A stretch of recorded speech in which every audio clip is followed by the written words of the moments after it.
All righty, I think we are good. So I would like to call to order this law committee meeting. Today is Monday, July the 6th, 2020.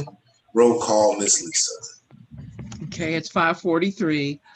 Councilman Durant Daniels, Present. Councilwoman Laverne Mitchell, Present. Vice Mayor Jeannie Stinson. Present. We have 3 who are present. We do have a quorum. Everybody bow your heads for a quick prayer, please. Heavenly Father, I just want to thank you for another day. Thank you for allowing us to all convene. Even in these troubling times, you did find a medium for us to get together and continue to do your will that you want to see done for this village, Heavenly Father. As we talk about this law committee meeting, please allow us to have clear minds, clear thoughts, and good words, Heavenly Father, that allow us to continue to do good things, Heavenly Father. So in Jesus' name we pray, amen. Amen. All right, can I have a motion for the acceptance of the previous law committee minutes from June the 1st, 2020 with any necessary corrections? Motion. I have a motion on the floor. I second it. Second. Yes, ma'am. All in favor, say by saying aye. Aye. Aye. Any nays? All right, the ayes have it. So under old business, I just kind of made some notes under mine. Specifically, we talked about goals for the remainder of 2020. Just wanted to bring up the things that I saw based upon what we talked about previously, just where we're at, what we can do moving forward, and we'll try to keep this meeting as efficiently as possible. So just on a policy update standpoint, and even in Ms. Jeannie, I kind of was looking at some things on, policies that we might be able to continue to update as well. What did you have anything specifically that you might want to speak on from a policy standpoint? Oh, I wasn't prepared. Oh, no, it's fine. It's fine. It's fine. I'm not prepared right now. Okay. I have quite a few things. I'm sorry, I wasn't prepared. We'll go back around, and I'll jump. I can jump. I'm going to Mr. Byrne. I'll jump in, and then I'll swing it back to you. Mr. Byrne, just when we talk about old business, we talk about policies, right? We were still just trying to. We had some things jumping up in the air. Anything specifically from a policy standpoint that you wanted to concentrate on for the remainder of 2020 that we might be able to at least look upon or get done with the remainder of the year? Thank you, Councilman Daniels. I like to see the first set of junk cars removed from the property. We went through this some time ago, a couple years ago, and Mr. Desai put together a chart, so to speak, the steps to go through for removing a junk vehicle. And I haven't seen it done, and we need to get that. I mean, I have a whole list of places where junk cars are. I mean, we have the process in place. The policy is in place. What are we going to do to enforce it? So the policy becomes how to enforce it. We have a policy, now how do we enforce it? So that's mine. That would be the junk cars that we have legislation already for. So I just think we need to act on that 93.66. I'm just taking notes as well myself, so just give me 2 seconds. 93.66, and yeah, on that note, because I thought we established that the sheriffs can go about doing these things at this point. Ms. Donna, I don't want to put this on you, obviously. Given your role at this point in time, I unfortunately have to direct this question to you. Do you have any update on how the sheriffs could assist in the removal of junk cars, given the way we have updated our chart? And do you have any updates on that at all? I think the only question would be the language as far as if we had removed police chief versus sheriff. I sent an email out to Mr. Deepak, and I haven't received a call back from him. He wasn't in the office, so I sent him an email because I seen that it was in our minutes. So I think the language was the police chief to Hamilton County Sheriff's. I think that was the biggest difference, but I do believe that we do have a resolution out there for the sheriffs to remove junk vehicles. So it would just be a process of getting them the information. It would Vice be, Mayor, I'm sorry. No, I'm sorry. No, I'm sorry, Ms. Donna. Please continue to fill out, and then Vice Mayor, please. so it would just be just us giving them the work order to remove those. If that's the only holdback in them removing those junk vehicles. Vice Mayor, and then Ms. Laverne. Okay, I thought we figured out the language a year or two ago, and that was already figured out. I thought that process, that it was 12 steps, and then I think it went down to 8 or 7 steps that that village manager came up with to start. I thought we started that, but I don't see a sticker on this car out here yet. I don't know how we can enforce that either. It's been a conversation for a couple of years, and they keep saying it's the language. I don't think it has anything to do with the language. I think it has something to do with whenever we switch over with whoever's in charge of the sheriff, because one guy will say that it ain't nothing, they can do this, they can do that. Somebody else say, no, well, we can't because it says this. Yeah. Well, that's what I just wanted to make sure that was the only holdup. I know from the cars that are down here on Stephens, I just simply had Ms. Vian do a work order for them so we could get those cars removed from the street because they had no license. So that was just us telling the sheriff's department to do it.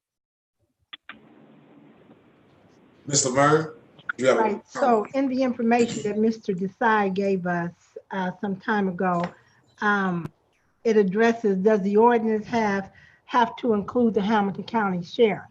And it goes on to say that the Ohio Revised Code 4513.65 in its requirements for removing a junk vehicle states the following: the sheriff of a county or chief of police of a municipal corporation within the sheriff's or the chief's respective territorial jurisdiction, and it lists all the others, okay, by certified mail with return receipt requested to the person having the right to the possession of the property.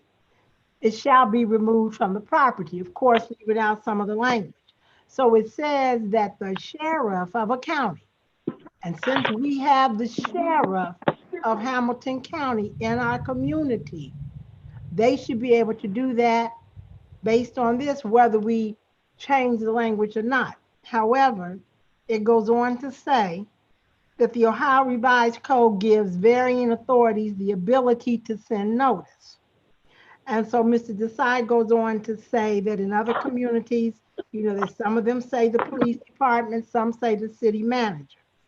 And it says, I think this is really up to the village on how they would like this phrased, but we could rephrase it to say any police department or officer employed by the village. So even if we have that change, it goes back to what the Ohio Revised Code says, any sheriff of the county. So I would say we need to task the county sheriffs with removing, tagging, whatever the first step is, the junk cars. I don't think we need to wait for the language. If we haven't changed the language, we need to force 45-113.65 because it says the sheriff of a county. So that means we got to go outside the ones that work for us and ask the county to come do it. They should be able to do it because we pay county taxes. With that, just when I'm clear, when we do that, will not Hamilton County then reap the benefits of all towing and things of that nature, or will that still be able to go back to Lincoln Heights if we do it that way? I don't know about the monetary remuneration, Mr. Daniels. I think what's important right now is that our community looks clean and that we remove those who are violating. Right now, it's not about the money for me. It's about what our community looks like. And we can worry about that later. You know what I'm saying? We can work that out. But right now, it's just all over the place there on the line. So you got oil leaking on the grass. You know, it's not a healthy situation. Well, I agree. Councilman Daniel. Yes, ma'am. Yes, ma'am. Let me make this one point, Madam Mayor, and then, yes, ma'am. I just wanted to say to that is that I agree on the sense of, yes, we would like the way our community looks. But to Vice Mayor's point, this has been a process that's taken 2 years, right? So why not let's get the process right so that we get it cleaned up the way that we do, and we do at the same time receive all monetary funds. I don't think that we need to rush into a situation where now Hamilton County is reaping all the benefits of all the junk cars that's sitting on our lawn. If we're already paying Hamilton County sheriffs to do the job, then they should be doing it on behalf of the village, not on behalf of Hamilton County. So we need to make sure that the language reflects that as well. So, Madam Mayor, you have the floor. Yeah, so I know that we had a, to my understanding, I thought we had a tow company that they had chose to do to pick up the cars, which it would be the owner's responsibility to pay them. I know we may have to do the contract, but that's what I thought. Hello? Yeah, we hear you. You might hear me. That's right. That's what happened when Chief Corey was here.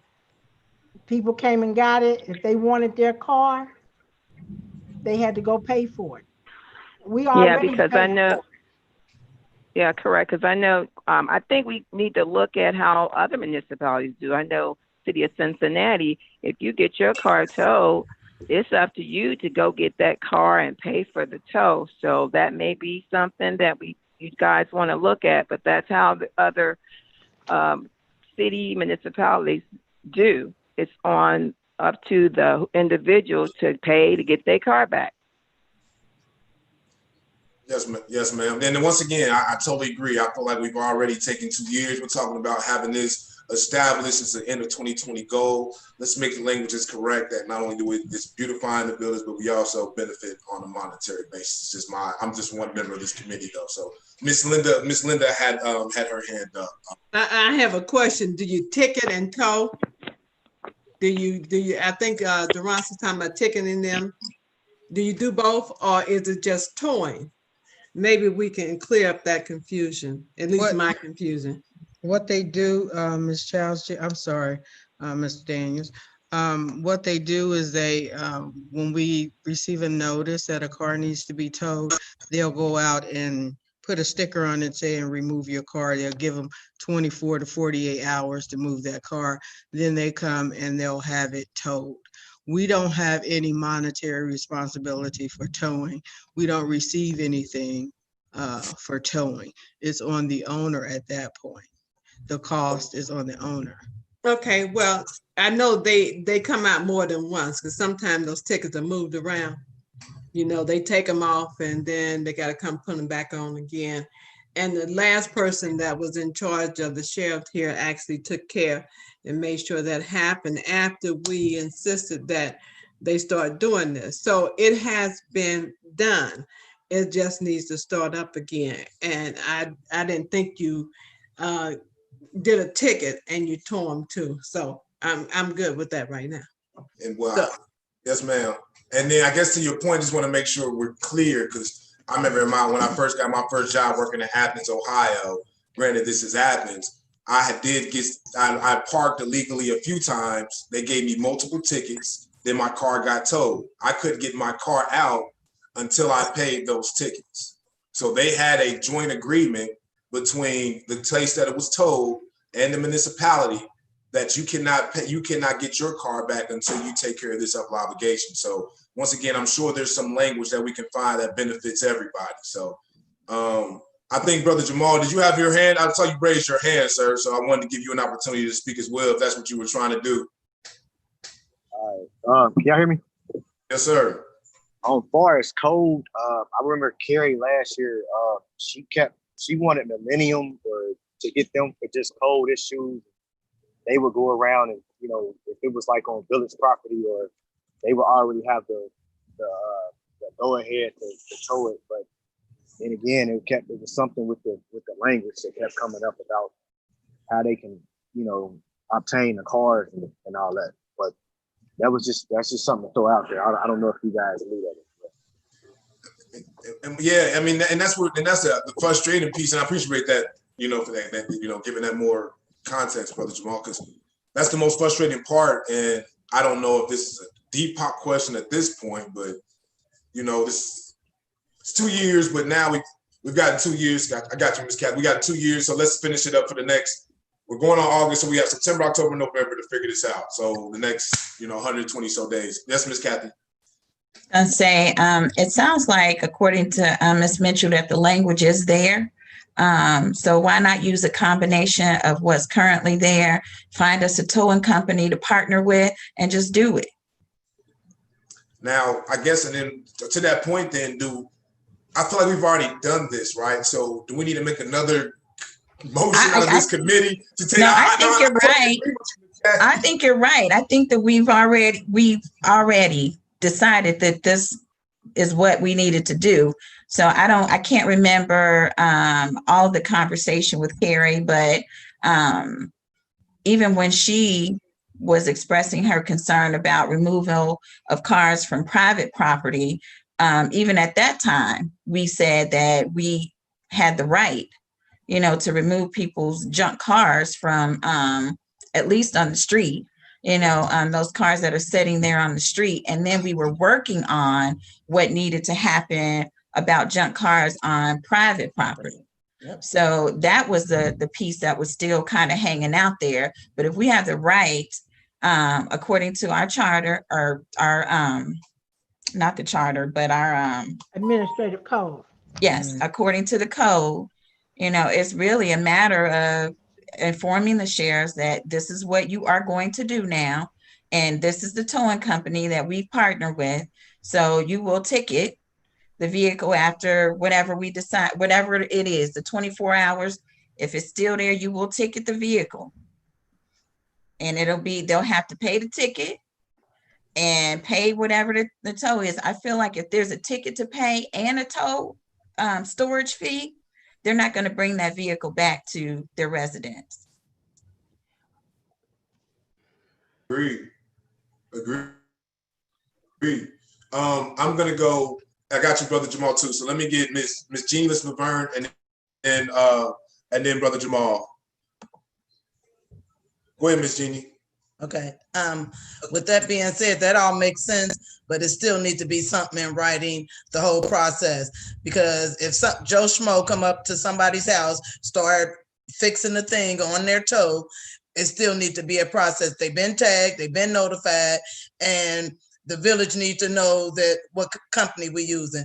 What if people come at 10 o'clock in the morning when somebody, you know what I'm saying? I don't want a tow company to be harmed because they weren't informed. So it needs to be something in writing and something to give to the sheriff. We can't just verbally say, okay, you need to go to 1228 Dixie and go pick up that car. It has to be something. I think that's what we need to really make sure is going on, that it's a step-by-step and in writing, because if it's not in writing, it didn't happen. If it's on the sticker, if it's on the sticker that's affixed to the vehicle, there it is.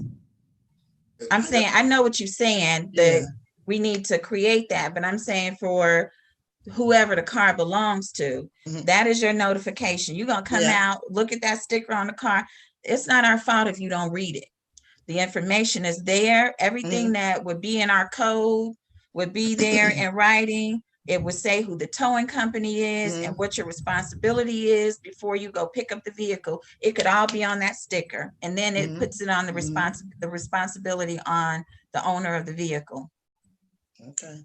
Ma'am, Ms. Laverne? I know you all can't see this document very well, but this document is already in writing. This is the chart that Mr. Desai gave us back in 2018. And when it talks about removing junk motor vehicles from private property, it states what has to happen. Police have the authority to remove junk vehicles, 93.65B. It states it clearly. It states it clearly. It goes all the way down, the chief of police or their representative. Again, even though it says chief of police, because that's what our administrative code says, the Ohio Revised Code can sometimes supersede us. And if it says in here that the county sheriff within, this is their territorial jurisdiction. This is their territory. That's why when they first came out here, they came out here for free because we pay our Hamilton County taxes. So, you know, we didn't have to go to them right away and hire them. However, that's not the case. But we do have stuff in writing that we can get from Mr. Desai. And it would seem to me that we just need to have Ms. Pope get with Mr. Desai and I don't know who's the officer in charge and talk about how we begin to implement this. Well, that was the phone call that I had made today, was to confirm that the language had been updated, because in the prior meetings of the last meeting, you guys wanted to make sure that he had updated the language. So that's what I was calling to confirm with him today.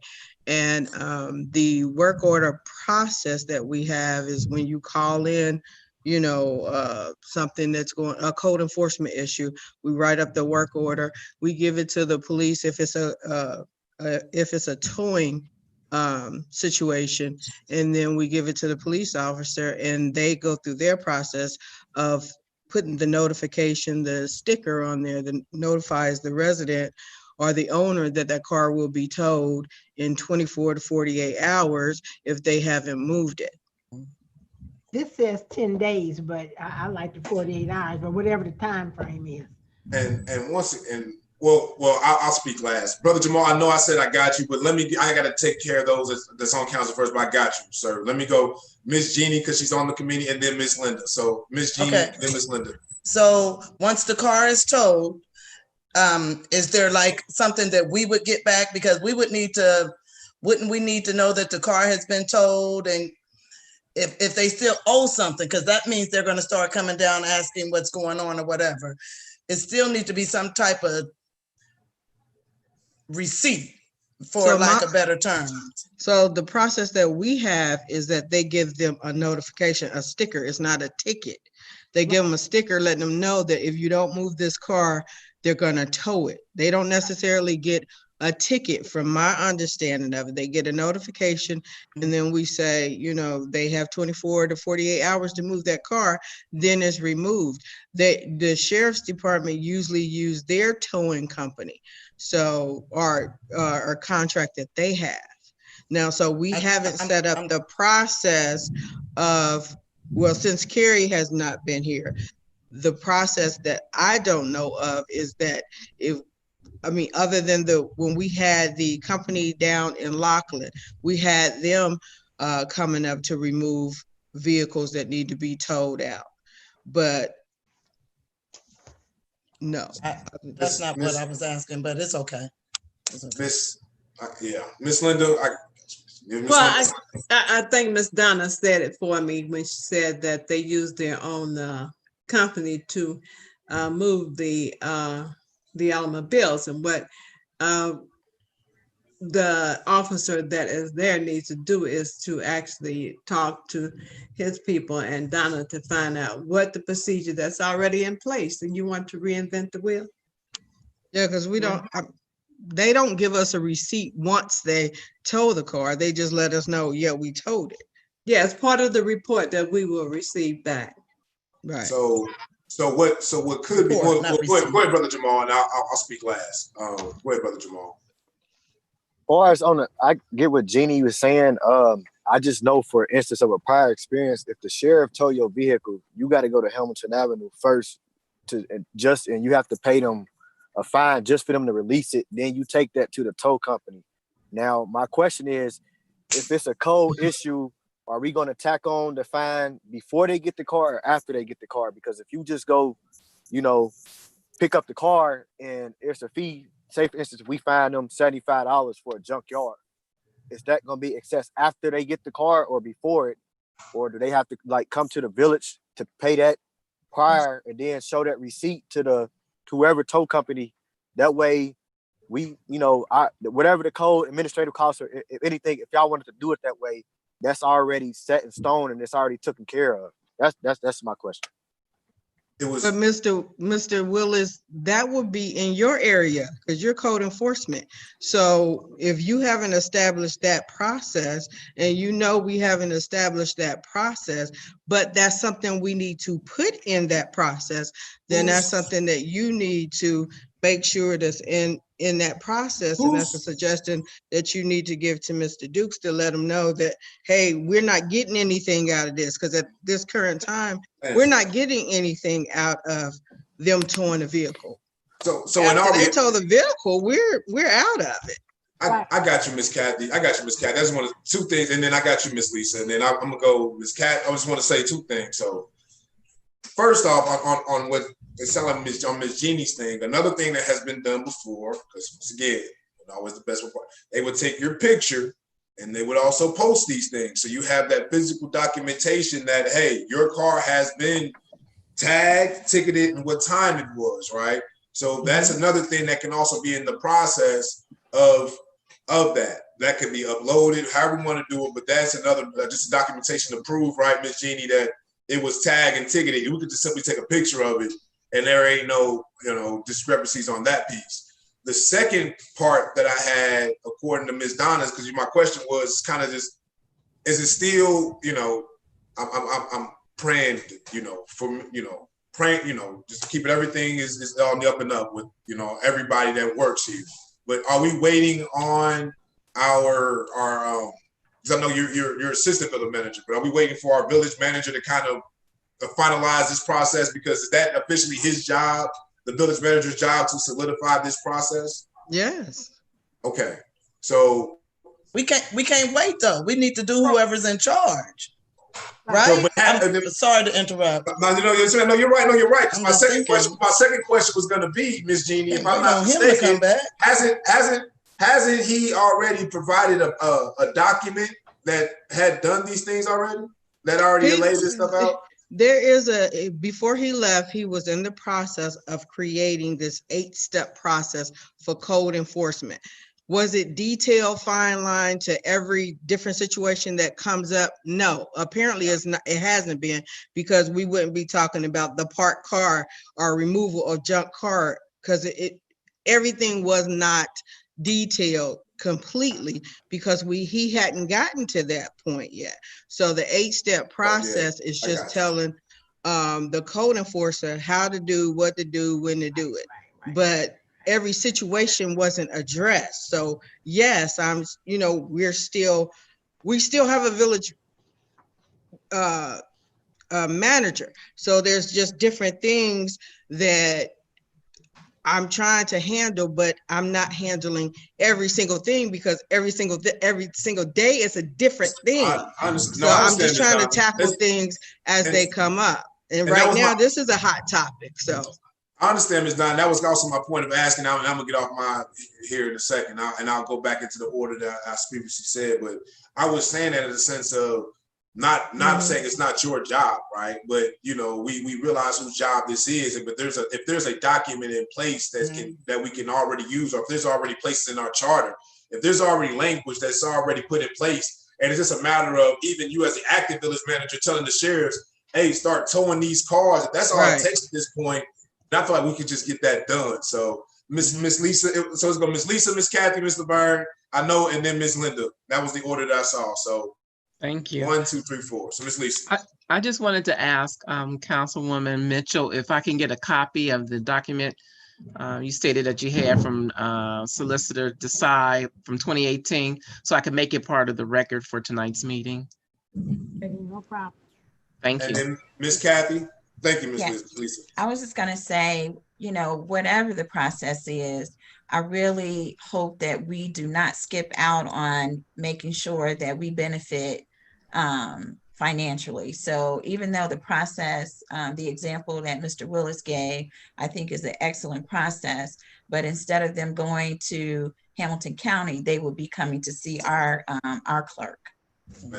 Totally right. And then they would then take that receipt from the clerk to say that they've paid the ticket for the infraction, and then take the ticket to the tow company to get their car out of, handle their business there. If it's to that point, Miss Donna, please, you can answer this to that point, but I'm still want to continue through, so you can. Okay, so I agree with this because we have a template of what we're supposed to be doing with code enforcement. Now, if this is another part that we should make sure that we're included in some of these fees, then I agree, like Mr. Willis and Ms. Stinson was saying, that we should include that. But what I was saying is at this point, that's not included. So we need to make sure that that's included, because that is a great idea. Ms. Laverne? Okay, so 93.99, that's the last section of every code in the book. It's all about penalty. And it says, whoever violates any provision of 93.65, which deals with nuisances and junk vehicles, in the first offense is guilty of a misdemeanor of the 4th degree and may be fined not more than $250. And it goes on down and talks about the subsequent offenses. All right. So there are penalties. We do have penalties. All right. So even if we lose the first $250, to me, the goal is get a car off the street to send the message out. And typically, I think the junk vehicles, and we need to check it, because nuisances are a little different than code enforcement. Code enforcement usually pertains to properties, and it's a little different than the junk vehicles. Okay, so even though we have those 8 steps and you're supposed to do da-da-da-da-da-da-da-da to remove a junk vehicle from private property or even off the street is a little different than following the code enforcement. So if we look at 93.65, there is a penalty there. So if they have that sticker on the car, that sticker should say, you need to go do this, that, and the other and pay the village the $250, if that's how much the fine is. And then they take that up and pick up their car and pay for however many days it's been in impoundment. But we have got to take the first step, even if we make a mistake in doing it. If we don't do it, we won't learn what to do. We keep getting back. We've been on this for 2 years and even longer than that, really, because it has happened and then it goes away. It happens and then it goes away. We have got to be consistent. We have everything right here we need. And then if we make a mistake, then we have to come back and change whatever it is so we don't make the mistake. So once again, well, I'm sorry, Miss Linda. I'm sorry. Please, Miss Linda. I didn't have my hand up.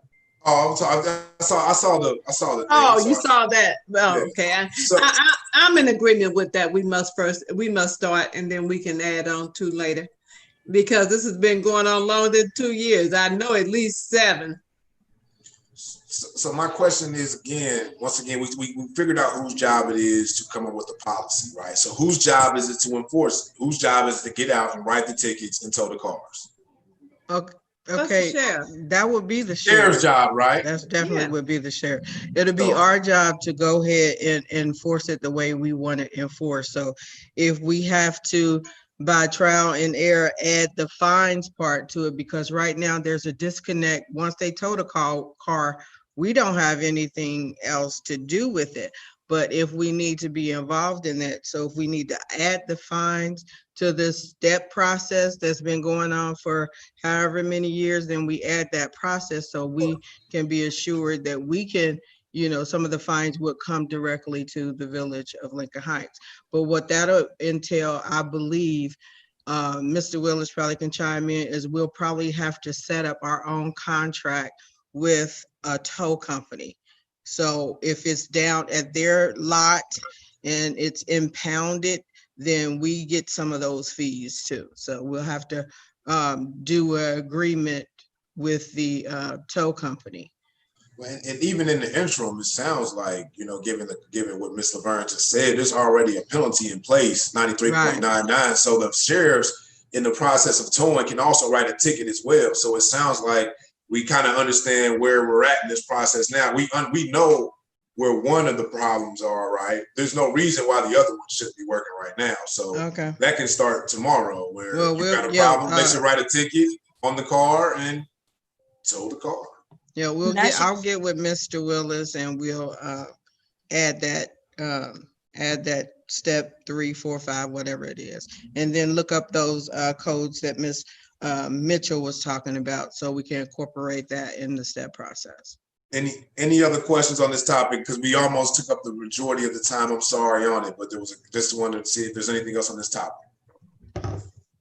All righty, good. Just the last thing on policies and procedures. Mine was just the last one, and we kind of already got into it. I'm just checking my notes here, guys. Just give me a second. I know we're doing a good job with the street signage. They're all they look good. I know we continue to keep talking about it. Just the reinforcement of them. I'm just asking, even Brother Jamal for to chime in on this. Is there a better way? Is it concrete that we need to do to reinforce it? I know that sometimes some of them fall off, some of them go on other ways. Also, just I want to put on the record as well, Brother Jamal, I have a sign that I need to give you as well, just so if anybody knows, I do have another sign for you. You need to pick up. It's kind of heavy, but yeah, just what is the process and kind of can we, I know some of them fall down, some of them don't. Is there anything that we can do to make that not continue to keep happening? Okay. Go ahead. Go ahead, Mr. Willis. You can put them in concrete, set them in concrete. Or sometimes the areas, if we push it in, like use a pole driver, sometimes you're not gonna have that force. The concrete will hold up better. That'll be the best way to do it. So do we need to make a motion to invest in some concrete? And I'm sure that's why you was about to get into it, Ms. Donna, but is that something we need to make a motion to do? I don't think you make a motion to do that because that's just the operational thing. And what we'll have to figure out is the cost. Because when I was talking to Mr. Willis, he was talking about how much these signs cost and they come in a box of 10. And so we'll have to figure out what we're going to replace. And then like you're saying, we're going to have to figure out how to properly do the signs so they don't fall over or they don't, start tearing up easily, or somebody could hit them and knock them down instantly. I don't know. So we'll have to find a more solid foundation. Ms. Laverne? Yes, so I did send in a request about several signs on some streets that are leaning. It looks horrible. So I would think that we could get that cost of how much the concrete is, and can't that come out of the infrastructure funds? Since we have not really decided what streets we're going to do, that's a quick fix that looks presentable, that people can see that something is happening. Yes, it can come out the infrastructure fund. So we'll just have to get with Mr. Willis to get that, cost, and we need to find a more sturdy foundation for those signs. They're leaning over like that. Horrible. All right. Anything else on that one? All right, because I just want to kind of just move on to some new business as well. So just new business. What I had was just start off with the COVID-19 facility use. I feel like that should be a great place for us to come out of. Let's just kind of just nip it in the bud now. Let's just talk about it. So in the next 9 minutes, I would love to finish at 6:30. So we have the basketball courts, we have our field, but you also have Serenity Park. So I've seen people sitting in Serenity Park. So I just want to, as we move forward in COVID, there's probably going to be a bigger outbreak because there's more testing going on here in Lincoln Heights now, right? So once again, as we talk about policies, do we want to say, because once again, we can't say we're closing our facilities down, but then we have people sitting in the gazebo, so it's just, what's going to be I'm not against anybody sitting in the gazebo at all, but what do we want to do from a facility standpoint? And also, because I know we talked about the Tigers as well, and from their standpoint, I believe one of their coaches is on as well, and just wanted to give him a stand, just allow him to kind of just speak as well, because they are Lincoln Heights Tigers. But I think if we're going to not use our facility, they also will be going out of town, going to another place to play if football is even allowed. So with that being said, just open up a conversation. Does anybody have any ideas on or any, what do we want to do for our facilities? What do we want to say? Just it's completely closed until X amount of date. You're only allowed X many people in a certain place. Do we want to put certain cleaning materials in the public spaces that we have? Because I'm also going to mention, because I was going to make it the next order, but we started talking about census, and we want to talk about the new stuff that we just got for these census and how we're going to engage people on the census. If we don't have any public facilities to do these places in, that's going to be a grant that we kind of lose upon as well. So once again, that's just, I know I probably overtalked that issue, but that's just kind of where I wanted to open up the floor to, if anybody in the committee had any thoughts, but if not, I'll let you go, Ms. Kathy.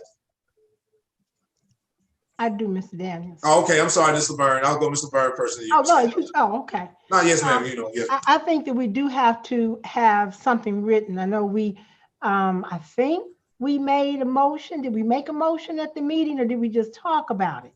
Because we do have to have something in writing that says, even though you put a sign up, we either have to have an administrative order that says that due to COVID, use that same kind of language, that these facilities are not available unless you're going to ensure how many people can be there, especially when you talk about the basketball court, because that's very hard to monitor. And of course, the field is very hard to monitor in terms of how many people, and we know that you're going to have more than 15 people up on the field. When it comes to Serenity Park, you just need to look at how many seats are over there. And you got what, 3 benches, 2 benches, the gazebo. You can't really have more than 5 people over there doing that. And we know that we are not going to rent out our facilities, right? So if you're not going to, who said that? That's what we're talking about. Yeah, that's what we're talking about. I've been asking for weeks. I got this man spending money. He's spending money for the field, and nobody. Yeah, that's what I'm saying. That's what I'm saying. We haven't decided at all. So that's what we're talking about. But we talked about it last week. And so was there a motion to say not to do it? I don't remember what the outcome was. There was no outcome. No. I don't believe there wasn't any type of outcome at all. So I just think you're going to have to put some limits on how many people can be on the field if you're going to use the field. Same way. Okay. We know there's going to be some adults up at the field. There may not be any adults at the basketball court to monitor how many. So. Well, Miss Kathy, I wanted to get you Miss Kathy, but Miss Donna was like doing this to me. She was doing this to me. So I think Miss Donna really wants me. No, I'm okay, because they both have addressed the issue or questions I had in terms of how many people and just, following that whole thing. Because I don't think we can just close the public space anymore now that the governor has lifted the stay-at-home order. When we were under the stay-at-home order, we didn't have to do anything. We could just say to them, you can't be here. But because he's lifted it, if we're going to allow people to be there, we have to put something in place. Miss Donna and then Miss Jeannie. I don't want to talk. So the directive that you guys gave me at one of the prior meetings was to put up signs saying that the fields were, we weren't allowing anybody to be on the field. And that was a vote of everybody that said, no, we're not going to open up Memorial Field. We're not going to open up the basketball court. Serenity, it wasn't on the list because it's so small. And the only thing we have is the gazebo. Now we can put the yellow tape back around the gazebo. But other than that, you guys definitely told us to put up the signs saying per council, we are not opening up Memorial Field and the basketball court because the COVID cases had started to increase. So we didn't want to do that. So I've been telling anybody who's asked, can they use the field? No, because we have no control over your people that you might have on the field when our COVID-19 cases are rising. So we locked up the Memorial Field. We locked it up. I talked to a couple people. We even told Scotty's that he couldn't have the block party because of this very same reason of the COVID-19, and we wanted to be safe, so we're not approving any applications. And I believe you guys said we didn't want to do any recreational activities that included our fields this year. And for the just so I'm, this and year. and I think just so I'm clear on the motion, I think it was and I may be wrong, but was it not per upon the governor's request? No, this last one was per council, because you guys said you didn't want to open it back up because our cases were increasing. And so that's why last week or 2 weeks ago, we made sure that we put some more signs out there and some bigger signs, and that we weren't going to allow anybody on the fields, the basketball courts, and of course Serenity Park was not included because we only had the gazebo and nobody. Yeah, no, agreed. Now, I just want to make sure I was clear up on my statement. I was saying that we had to make that other re-clarifying statement because the first one was per Governor DeWine's orders. So since he lifted his orders, we now had to make another statement specifically for Lincoln Heights, correct? We're all on the same page on that. So I'm guessing what, in the conversation we don't have to continue this conversation, but I was just trying to say that if anybody had any thoughts upon that, because we really didn't have any discussion. So we just kind of just said that's what we're going to do and just kind of roll with it. So yes, Ms. Kathy. I was just going to say real quick that I think that, legally we may have to, because now that there's no longer a stay-at-home order as of today. That could change in a couple of days. But I would think for us to protect ourselves and not have people say, well, it's a public space, I pay taxes, you can't keep me from going to this public space. So, because you seeing that happen all across the country with these people, who are saying, you can't keep me out of the space, it's public space. But if we put some parameters on it to say, okay, you can be here, but you have to, keep 6 feet distances, or, definitely put the basic or the baseline in place in terms of what those parameters are. I just don't want to see us get ourselves into trouble at this point, because before it was a blanket order, from top down from the governor, but it's not that anymore. And I don't know if we have the right to tell people they can't come into public space. I don't know. Okay, so Councilman Daniel. Yes, ma'am. Okay, so when I was on the phone conversation with Denise Treehouse and the health department, they were encouraging the municipalities not to open their parks because of the high rise.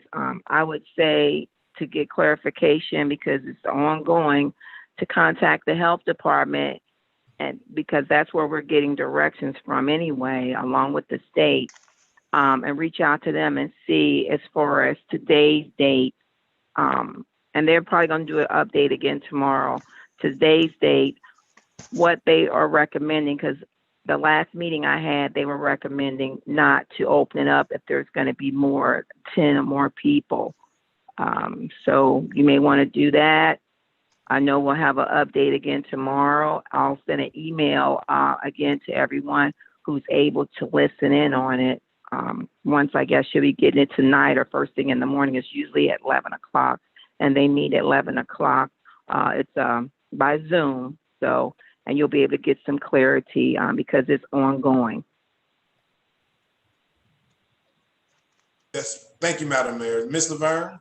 Yes, so when it comes to us deciding what we want to do with our facilities, although the state has said, oh yeah, open it up, as long as our restrictions, as long as our laws are stricter than the state, then we override that. Anything that is more harsher or firmer. So even though the state says, oh yeah, you can let people go in, it is up to us, because we do have, home rule, to say, this is how many people we want, okay? It's just like the mask. The state can say, Oh, yeah, it's okay for you to wear a mask, right? Like City of Cincinnati, you have to wear a mask, but that doesn't involve us, all right? But as far as the state, as anything that has stricter guidelines supersedes anything else. So although the state says we're open, we don't have to be, because we're saying for our municipality, this is what the deal is. And so this is Kathy saying, we can put how many people are allowed to be there. And if nobody else, I just want to give Coach an opportunity. I think Coach is on the line. Coach, did you want to say something? I think that's you with the phone number here. Unless that's Miss Baber. Ending in 174, is that Miss Baber? That might be Miss Baber. Okay, I thought that was Coach Franklin. So okay, no, that's good conversation. So we kind of seem like we're in somewhat of an agreement there. So I guess we've kind of decided that we voted on it last month, and until we get further instructions from the health department that things just kind of open up, and we'll, like I said, there's a call from the mall from Ms. Denise Rehouse to give them more instructions. We'll move from there. So.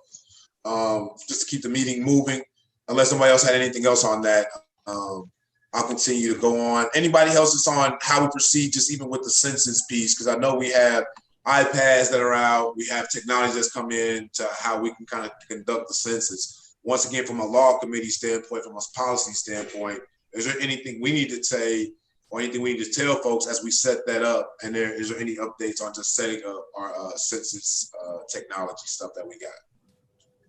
I have a question. Yes, ma'am. If so, when you say the census, are you talking about the kiosk and everything that we have? Yes, ma'am.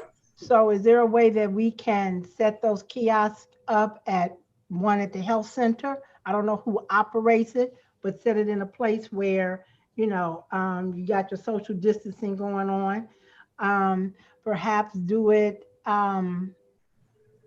somewhere at we have a pantry this Saturday. We could set it up out the way, and then any individual, we mark it off, have them come up, fill out whatever it is they need to do, with social distancing.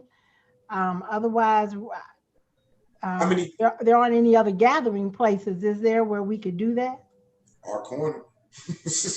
How many kiosks do we have?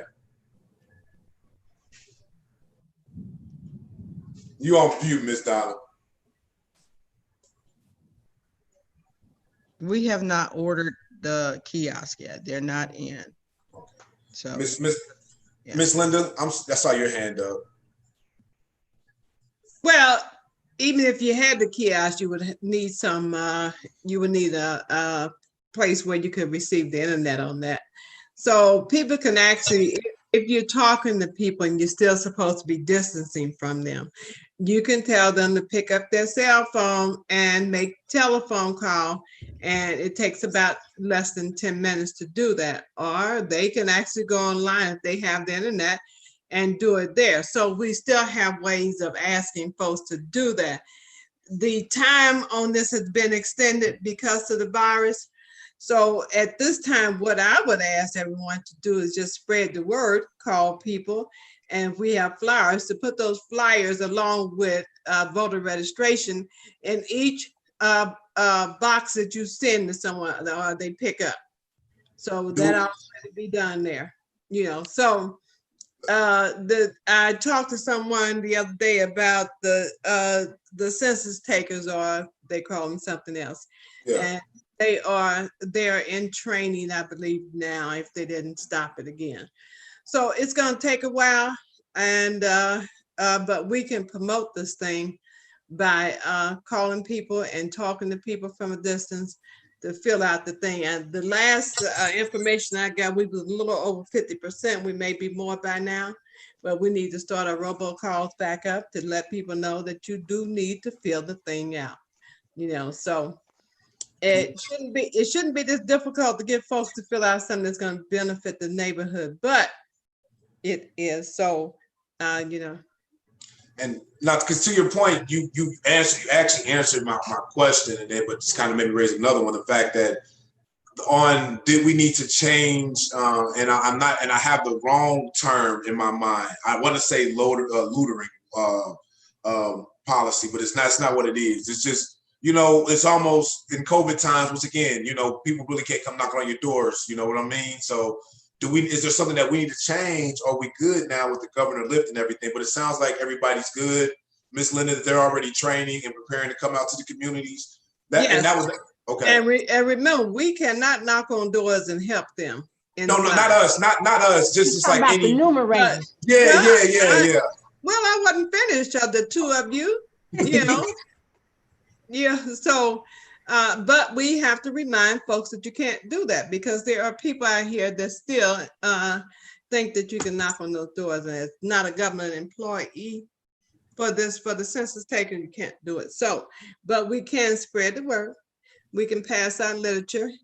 And I think Ms. Pope is putting something together for us to have a campaign project. I'm not sure, Ms. Donna.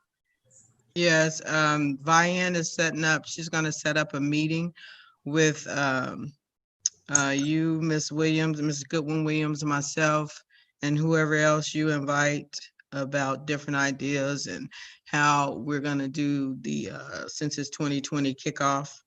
And, you know, because of the social distancing, how we need to plan that, you know. Okay. Cool. Okay. One thing that you can do is that you can have that parade going around through Lincoln Heights, having all kinds of people involved. And I am waiting on just a date to do this. And then I will invite the fraternities, the sororities, the churches into this. Yeah. Okay. That's a great segue. But what I need is, I need young legs. That's a perfect segue. If anybody else wants to speak on this matter, that would be a great segue into the next topic. So I want to wrap it up on that. So the next thing I was going to mention was, so the Obama Foundation has reached out to the Heights movement about starting the My Brother Keeper chapter here in Lincoln Heights. So in order to do that, we need to make a motion on Monday that we're going to take the community pledge, which is pretty much, I'm going to just pull up here. I'll share my screen so you all can read it as well. It's just 6 goals of what we need to do. So I just want to. Can you forward that on to us too? Yes, ma'am, I will. Yes, ma'am, I will. So I'm happy. Here are the 6 goals right here. So just ensuring children are entering school, they're ready to go. You know, they're reading at the 3rd grade level, ensuring all youth graduate from high school. So these are 6 goals that we're already talking about that once we already established. So from this committee, I'm just going to make a motion that we bring this to all the committee, that we vote on it next Monday. Once we establish these things, we'll get a lot more support that we need, as you talk about, with some young legs and everything else like that, Miss Linda. So even when you talked about a local summit upon this behalf, the launch will take place in September. So this is just September, where a launch will take place. But that's another time, right, where you can have some type of, whether it be virtually or, you know, hopefully the Lord will allow us to come together in a more convenient space where we can actually talk to folks. But that's be another opportunity again where we can make that work. So I'm just going to make a motion that we accept the Obama Foundation challenge for My Brother's Keeper that we presented to all of council. Okay, I make a motion to. Oh, I can't. Yes, ma'am. Yes, ma'am. It's got to come out the law. Motion that we recommend that we do this. Yes, ma'am. I'll move. Make sure that it's a recommendation to council. Yes, ma'am. Recommendation to council. Yes, ma'am. It's been moved and seconded. All in favor, state by saying aye. Aye. Aye. Any nays? There are no nays. Thank you. Mr. Daniels, can I ask a question about my brother's keeper? What yes, grade? ma'am. Do they start in 3rd grade? No, ma'am. So actually, and so how it works is that our Lincoln Heights program will be specifically designed among us. So speaking with the members of the Heights movement, it actually starts at 6 weeks with the Terrace Tiny Tots and those young men in Terrace Tiny Tots, and extends all the way up to high school. So Brother Pastor Brandon Woodard and the young men in there will actually be starting some of the programs that they have there, and it extends all the way through. So I'm excited, and I want you to work with 2 young men. Yes, ma'am. I will point them in the direction. There you Yes, go. ma'am. I'm just Thank a council you, member, thank you. but I will point Thank them you in for the your direction of the service. community members doing. Yes, ma'am. Yes, ma'am. Woo, woo. Yes, Miss Kathy. That's excellent. And that kind of trickles into one of the topics at the next meeting. But what I'll say to you is I have a contact, actually at Good Morning America, who's looking for a story to follow. So this might be a good opportunity to follow that story, to follow the story. Yes, ma'am. Well, we'll talk. Yes, ma'am. So if nobody has anything, I'm sorry, they have one more thing, and it's just for a goal for 2020, 2021, and it's probably going to get too extended. So I do just want to table this. I just want to table this to the next meeting. I had on here, I wanted to talk about self-policing policy, just policy. Let's talk about just what would a policy look like for self-policing ourselves, and just having it done before July 1st of 2021. So we're just talking about what it looks like and things of that nature. I'm not saying we're doing anything. So I would just like to table that to the next meeting, but I just want to let everybody know that. So that would be in September because we're going to be on recess. So, yes, ma'am. When you talk about self-policing, please define it. Define it to everybody. And that's why I want to have the conversation, right? I'm not trying to make it my idea. I definitely want this to be and that's why I'm giving us a whole year. And as we talked about, and like we talked about last time, Miss Linda, that we wanted to make it a law and safety piece, right? I just wanted to set a goal out there by July 1st of 2021. We at least have an idea of how we truly want our policing to look like. That's all. Okay. Well, I just want you to bring definitions so we all be on the same page. We all may have different definition as to what you're talking about. So if you can find some definitions out there, then let everybody know, it's great. I don't have any problem with it. Agreed. Yes, ma'am. Yes, Mr. Byrne. I just asked basically the same thing, that you give us something to read instead of, so that when we are talking, we have a frame of reference. You know, because you already have some information out there on what self-policing might be, and I'm presuming that you're saying, you know, we have our own police department, so that if there's some information out there, you get it to us before, before September, right? Yes, ma'am. Yes, ma'am. Today our last. Yes, ma'am. And once again, and like I said, I'm just speaking on the sense of, I want this to be an open conversation, but yes, I will send all the information I have on what I would like to see. But at the same time, I don't want it to be just my led conversation. I would like, I know this is the law committee, us three, but also members of council to be involved in this conversation the best way possible. So I know it's 6:45. I want Ms. Kathy Goodwin-Williams time. So can I get if there are no other comments, can I make a motion to adjourn? Motion. Second. Are you? Oh, second. Oh, yeah. I got a motion. I got a motion from Ms. Jeannie. I got a second from Ms. Laverne. All in favor, state by saying aye. Aye. Aye. No nays. Thank you, guys. It's over to you, Ms. Kathy. Okay, we're gonna keep rolling. Miss Kathy, can you give me 5 minutes, because Mr. Robinson is here, Manasseh Robinson. He didn't know that we're doing Zoom. So if you give me 5 minutes so I can turn this around for him, and I'm gonna set myself up at my laptop. Okay. Okay. So you know who I'm talking about, right? Yes, I do. Okay. All right. Thank you. All right. Councilwoman Kathy Goodwin-Williams. I did receive an email from him, and I did send it out to council around 4 o'clock. As soon as I got it from him, he had a question. So it should be in the email for each council person. Mm-hmm. Oh, the gentleman about CMHA? Mm-hmm. Oh, yes. he's there at the village? And you received my response to that question, right? Yes, I did. Okay. Uh-oh.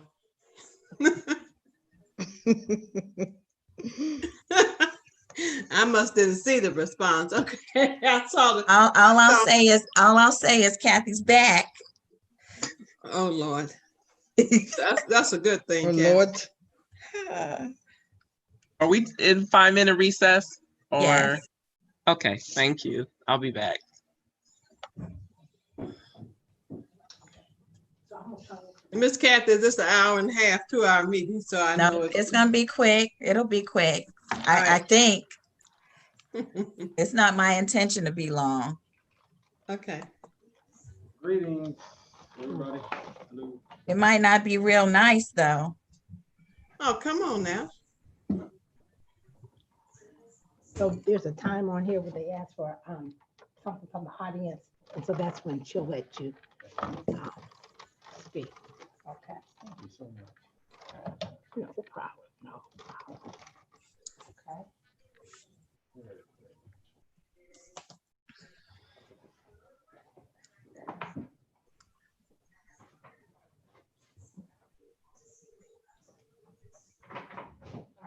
Can you see? Can they see you? You can scoot up closer if you need to and kind of sit at that desk. I can see. Okay.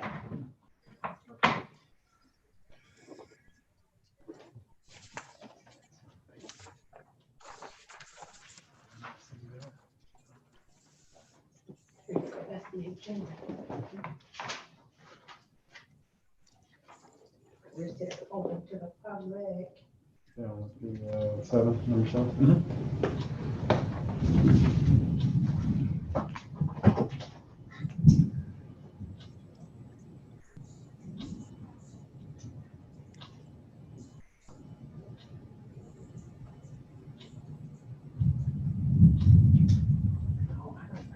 Discomfort. Because it may just keep. With both of them? Yeah. Okay. So we I just think have I'm to- gonna have to go in the other room. I'll probably have to go into the other room.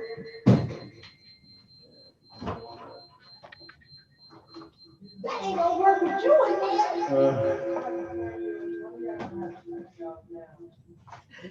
If you want, just use this one. Why can't they share? He won't be there long, will he? Mhm.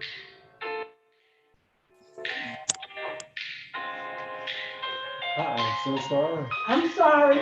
I'm sorry. I'm over here causing all this ruckus.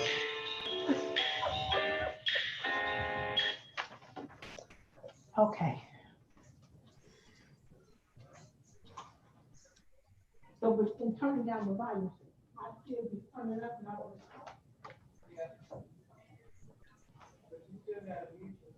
Oh, I'm muted. And then turn your volume on your computer down.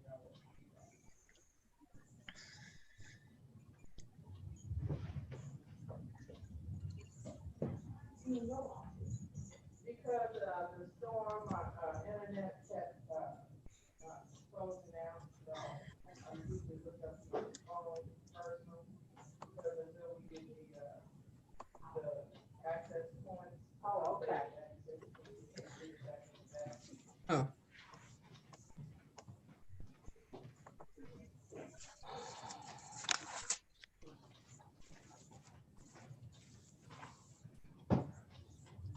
Vanessa, don't leave yet, okay, when she finishes. Okay.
We about ready?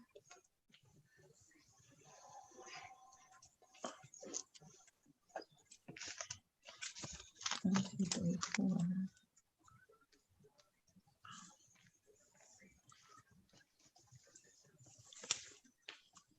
Good evening. Kathy, could you add me to the meeting, please? I don't do, can I do that or does Drew? Yeah.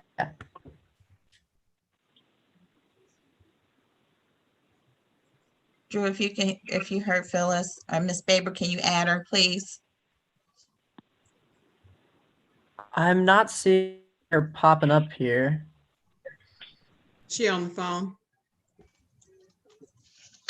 She in? It says she should be added. Yes, please. Are you there? Yes, I'm here. Are you joining by phone, right? Yes. You Okay. can just add my name to the phone. That's Yeah, what are I'm you saying asking. remove the phone number and put your name there? Correct. Okay. Drew, can you do that? Yeah, could what's the name? Phyllis Baber.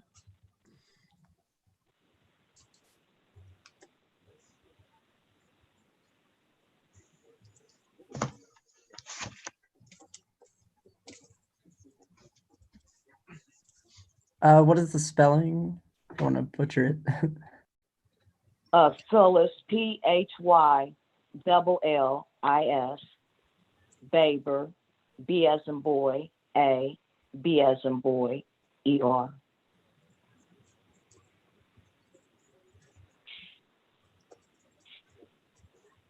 There you go. All Thank right. you, Drew.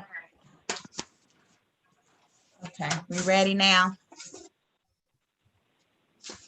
Okay, like to call the Economic Development Committee meeting to order. Today is Monday, July 6th. We're convening at 6:55 p.m. Roll call, please, Ms. Randolph. Councilwoman Kathy Goodwin Williams, Present. Councilwoman Linda Childs Jeter, Present. Vice Mayor Jeannie Stinson, Present. Councilwoman Laverne Mitchell, Present. Councilwoman Phyllis Baber. Present. We have 5 who are present. We do have a quorum. Thank you. We'll allow the prayer from our earlier meeting to stand. Like to make a motion for acceptance of the previous minutes from May 4th, being that there was not a meeting in the month of June. I move to accept the minutes from May 4th with necessary corrections. Thank you. Oh, all in favor? Who seconded? Second. Oh, Let me somebody second. Need somebody? someone. I thought Where- I where heard we at? somebody. Need you to second. Second. Okay, all in favor? Aye. Aye. Okay, aye. Okay, so old business, goals for the remainder of the year. The goals that were set at the beginning are really a continuation of last year. Yes? Can I'm you hear sorry, me? Miss Williams. Is there any way that we can amend the agenda so that we could not have the gentleman have to wait here? Since, can we go ahead and amend it so that we could not have him, somebody showed up. Let's take care To of our move guests. him So to we the don't have top to. of, move him Yeah. to the top. Okay, so, Do we have to motion and second any of that stuff? I don't know. okay, let's see. I'll Miss second that motion. Yeah, let's have a motion to move Mr. Robertson to new business A. And then the rest will just follow. Okay. Okay.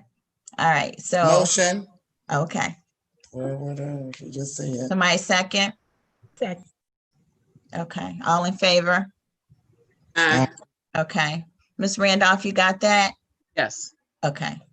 All right. So as I was saying, the goals that were set forth at the top of the year were really a continuation of what the goal has been for economic development for a few years. And let me just kind of say real quick, I kind of, am really disappointed in where we are now. And I'll just say, had we followed what the original plan was, there would be quite a bit of building and development going on at this time. So, I had just kind of taken and the I'll just say attitude or what I really feel like I've been shown that council as a whole really had a different agenda for the development of the community. And I felt like what I would like to see and some of the things that we discussed and people in the village have participated in those plans was not the wishes of this council and maybe some of the residents as well. So with that being said, I just kind of made the decision or took or made the decision to kind of fall back. And if, we want the community to stay as it is, low income, to really low income, if that's what we as council wanted or the community shows that they want, that's not something that I was interested in or why I got on, came aboard on this council to do. We do great in that arena already, being a low income neighborhood. My goal was to move us from being low income in the repository for low income housing. So, I kind of took a step back and really was looking at moving on because I felt like if that is the goal of council and the community, that's what they want, that doesn't line up with what I want. But I've since had a change of heart. I started something and I'm going to continue to fight prayerfully with the community, fighting for the community to move in a different direction and hopefully with council all on board. So that's just what it is. Okay, so with that being said, those goals will continue. None of that stuff is going to happen by the end of this year, but the committee will continue to work diligently, dust off those plans, and we're going to revisit that and we're going to keep it moving. But what I would like to talk about in terms of for the rest of the year, and it actually kind of goes into the other things that are on the agenda. So I really can't, well, that's all I'll say about that, but I'll get into what the goal is for economic development after we hear from Mr. Robinson. Okay. Any questions? Oh, can you all hear me? Mr. Robinson, when you talk, you can take your mask off since you're by yourself. Okay. Can you all hear me? I'm sorry. Yes. Okay, great. Hello, everyone, and thank you for having me. Thank you, Laverne, for setting this up, and also thank you, Kathy. I was just on the phone with Cynthia Vaughn. She told me to tell you hello. Okay. So we're on another board for charter school. Okay. Okay. So she filled you in about that too, huh? Okay. But yeah, so the purpose of the day was, this happened so quick. We got a mailer, I want to say today, or if it hit the owner's desk, Emmett Drain, who's right down the street. We are current residents in the business community, a company called Diversified Facility Solution. We're minority owned. We do quite a bit of work in all of greater Cincinnati area. We've done a lot of non-for-profit support, a lot of government support, just all over. Our specialty is in commercial construction. So anything renovation wise, anything that's adding, augmenting, or building up new, that's what we specialize in. Oh, that's good to know. Yeah, so we're not a large outfit, but we are very strong as far as what we do and our capability and skill set. So our specialty is in project management, construction management. We were very successful at being awarded the Cincinnati Metropolitan Housing Authority's maintenance facility that they are renovating. So this is just right down the street in the complex housing community just north of where we stay. Our plan now is to team up with another very successful company to go after the larger complex renovation. And that's going to be a $15 to $20 million project. And with that, because there's Section 3 requirements, there's different stipulations within Cincinnati Metropolitan Housing that's giving us the opportunity to reach out to the community and find other individuals, male, female, who have a construction interest or a construction background that we can bring on our team to help grow our company and also help grow the community. And so we're looking at this as a win-win. There's a lot of strategy that we have in place. We've done this before in several other communities. College Hill is one of them. And we're currently looking at how we can roll this out to continue to enhance the economic, condition of this community. And so I just wanted to bring that up because when we were talking, Emmett, our owner, said this would be a good time for us to announce it, to let you all know who we are. We really support this community. I support it in my taxes, so I got to pay twice. But it's all good. And we're definitely excited to be here. But I wanted to just at least let you all know who we are. If you have questions too, I'd like to entertain any questions as well. But our intent is to help give back to the community in efforts to going after this larger project to find willing and able, qualified individuals that can partner with us, team with us to build what's going on. That's what's going on. Vice Mayor, can you hold it a second while I get this quick thought off real quick? Okay, so first let me say, Mr. Robinson, congratulations to your firm for being awarded that initial contract. And, I hope that you are awarded the next, the larger contract. But as you heard me state earlier, the village is in a place where we're looking to move forward and to kind of move away from some things as they have been for a very long time. And one of the things that I'm disappointed in is the fact that that there has not yet been a conversation about with what is happening with the Aero Hub in Evendale that touches the village of Lincoln Heights right at Mariana Terrace. And so it is my hope, and soon I'll be talking to the community to help them have a greater understanding of what that facility or what that area, that housing development could mean for the village of Lincoln Heights economically, and possibly becoming a part of the Aero Hub. And, I hate that we're kind of here at the 10th, I won't say the 11th hour, the 10th hour, talking about this, because it really should have been something that was planned before. And if I just feel like I don't want metropolitan housing to go away, because they've been a great neighbor here in the village for many years, but we have other property that they could move to, especially if they have $15 to $20 million to invest in a renovation.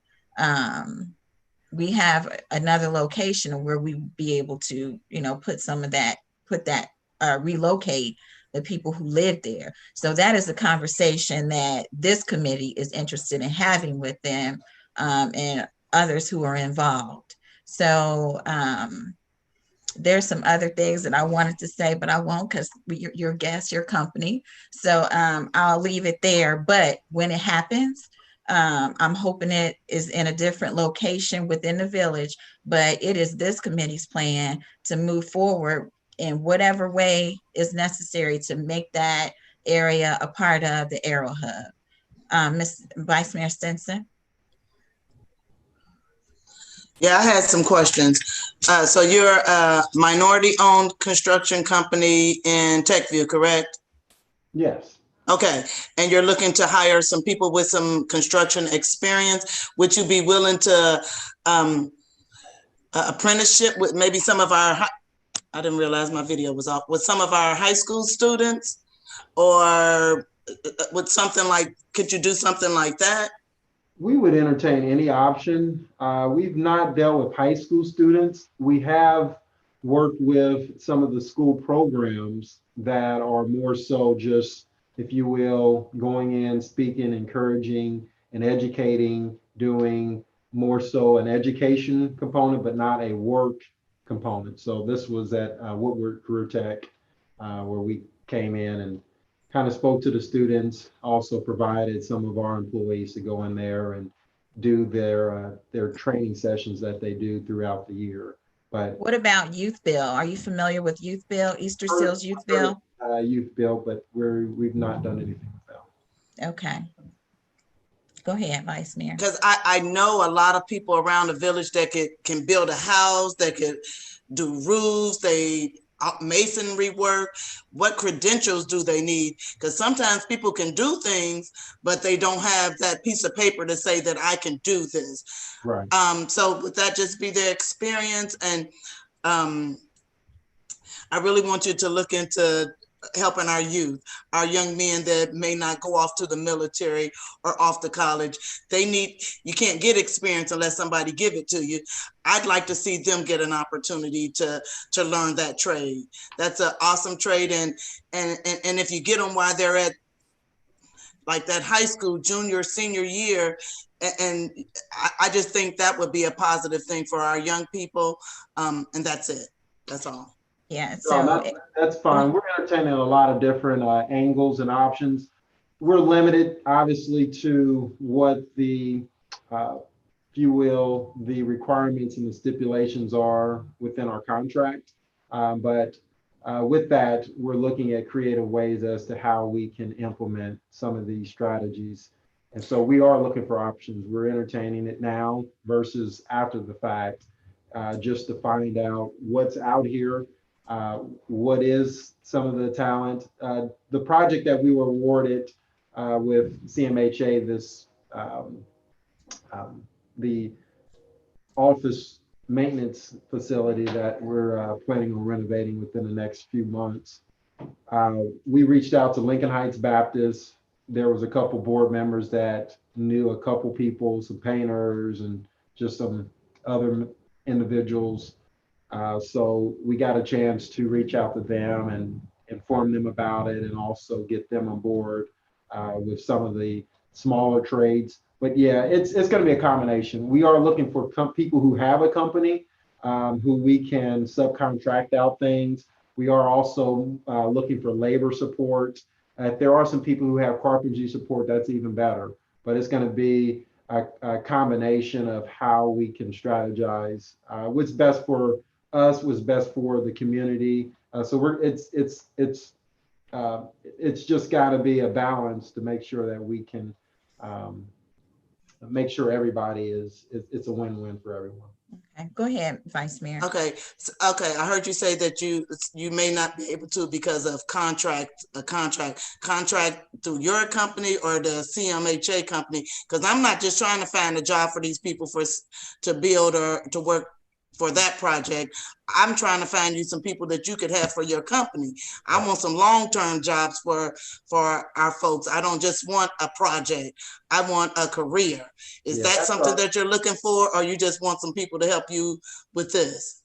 So that's our intent. We typically look for people to grow within our company. And so that's the bittersweet aspect of it. So we will look for the people who have that potential, you know, as we can get a feel for, you know, where their lie or where their interests would lie long term with the company. And so the intent is for a long term relationship. Okay. Does anybody else have any questions? Mr. Daniels, I'm sorry, okay.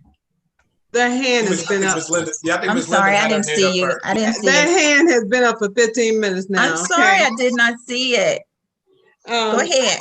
A couple of things. I know that you have guidelines because you're dealing with government money, and there's only you can't go outside the lines of what they have for you to do and use that money. There's a lot of accountability there. The second thing is that question, you don't do residential anything? We don't. We do not.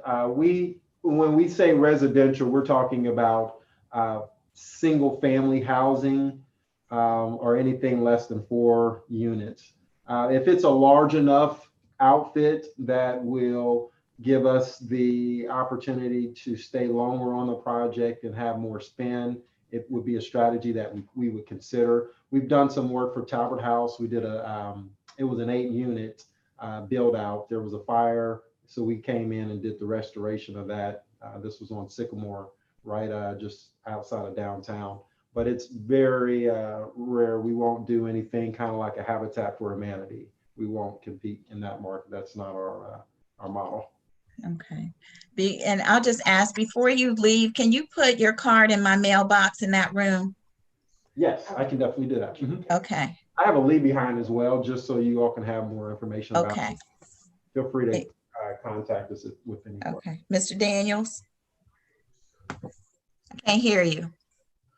Take your mic off. Yeah. Yeah, you kind of hit on that piece as well, just on the fact of you leaving the contact. And I was just kind of any other programs or projects previously that, similar to this, that we can kind of look at, that's, we can kind of, say, okay, this is what it's going to look like. Is there anything? I think you mentioned something in College Hill. Just kind of Google something that, that some references that I can also look at as well. Just something that you've done previously. Yeah, so this one with College Hill, this is a College Hill station. This is a new undertaking for us. We came in after the fact, so this is through the Port Authority, and the port had a certain requirement for this developer who needed to build, and so we tag team with a general contractor who was already awarded the project. They reached out to us and said, hey, can you help with this inclusion goal that needed to be met? It was a requirement because it's attached to the funding source. And so this was more so site work and landscape. So with that, we were able to reach a lot of contractors, vetting them to find the right one. The right ones for that, but this is concrete, hardscape, landscape, different things like that. And so that's what that one entailed, as far as helping some of the spend that was going for that one to go to minority contractors. But it all came in after the fact, after the project already had a identified budget. Okay, Ms. Childs Jeter. Yes. I want you to make it clear that you don't have you cannot decide whether or not that the buildings can be restored. That's not for you. Your duty is only to restore them. Is that correct? You have no capabilities beyond that point. We're maybe like tier 3. So after you all, whoever's the powers that be. So we're not the bad guys. We're just coming in trying to make the situation. I understand that. I understood that. Yeah. I understood that. I just wanted you to understand that there may be some delay. So, but that's we're here to just do our job to build. Yeah. Anybody else? I'm confused. What delay would there be if the decision has been made to restore I can't that talk housing? about that right now. That's still, it's still having a conversation about how to delay. And I feel like that might be a conflict of interest, being that Ms. Mitchell is on the board of CMHA and she's a council member. So I need to hold on to that right now. Okay. You can't let it go, huh? Oh, No. right. Any other questions, comments? All right. Thank you, Mr. Robinson. Thank you all. Appreciate it. I'll find out where your mailbox is, and if anybody has any other questions, feel free to reach out. Oh, the question I did have, I had sent that in the email. Is there any type of subcontractor list, or do you all carry any type of list of people who may come in looking for work that is compiled in a database that we could vet? And that would be a question for Ms. Pope. Well, what I would say is we have quite a few people here in the community who are licensed in some type of carpentry work. Actually, we have a lot. So I want to say, I think that there's a list, but I'm not sure. There wouldn't be a problem of compiling a list for you once we put the word out. That would be great. Yeah. Ms. Pope, did you have a comment? No, that's exactly what I was going to say. The construction companies that we do have on file, they would be in our tax database. And so we would know from there. But as far as the individuals that may have contracting experience or experts in that area, we don't have a list. Okay. I don't know who was first. Go ahead. Okay. Ms. Goodwin Williams. Yes. Ms. Mitchell wanted me to say that we'll put something on the website asking for that particular expert. That's what I was going to ask. That, put it on the website, and we probably need to do a robocall as well, because you know everybody does not go to the website. A robocall or something. Yes, Mr. Daniels. I was gonna let you know too as well, the Heights Movement has a group about at least about 15 folks that's already done like a questionnaire specifically on that type of thing. I can get you that. If I can get you to mute, Ms. Kathy, that's probably the easiest thing to do. And then from there, you could disseminate that list specifically on, I'm assuming construction, right? Specifically construction. I can think about 15 off the top of our head last time I looked at our stats. That's within that realm. So I'll just get you those names, Ms. Kathy. Okay, thank you. Vice Mayor. What about felons? Do you hire felons? I didn't ask that question. Do we, how do we do that? We do. We've had people work with our company with backgrounds. Now, we're not a large outfit like a larger company.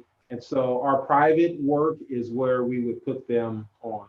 The government work, the majority of our company has been government/city. It's public work. And so they have certain requirements in some of these organizations. For instance, like at the EPA, we've done work for there for 4 years. We've done work at Wright-Patterson Air Force Base for 5 years. We've had to lay some people off, and that wasn't our intent, but we tried to keep them busy as much as we could. But when it came to placing them, it wasn't a matter of us not having something for them.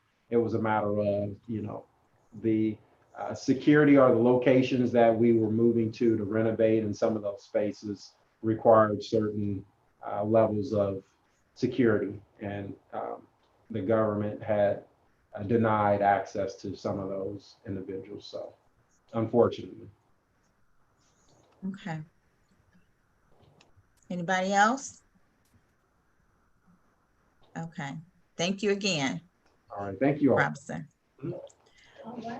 Okay, so the next thing is new business, the 2021 tax budget. Ms. Pope, you there? Okay, I was. Is it going to take a long time? No. Okay, go ahead. Okay, so as we mentioned before, the 2021 tax budget, when we submit it to the county, It has 2 years of actual information, financial information. It has the current budget year estimate, and then it has a budget year estimate for 2021.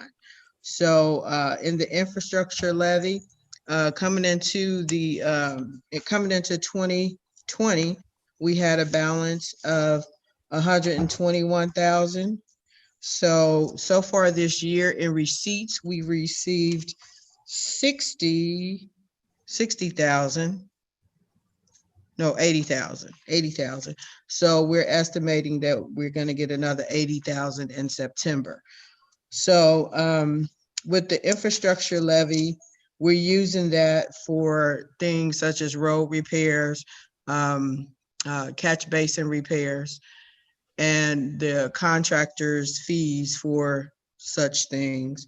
So since we're estimating 162,473 for 2020, we're going to leave that estimate as the same as far as receipts, 162,473 for 2021.